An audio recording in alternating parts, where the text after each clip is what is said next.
সব সেটিং করব। সেটিং করার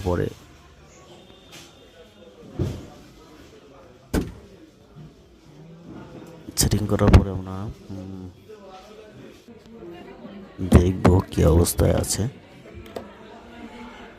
সেটিং করার পরে এখন ফাইনাল আমরা একটু চেক করে নেব আর কি, যে ঠিক আছে কিনা, সেটিং কোনো সমস্যা হয়েছে কিনা।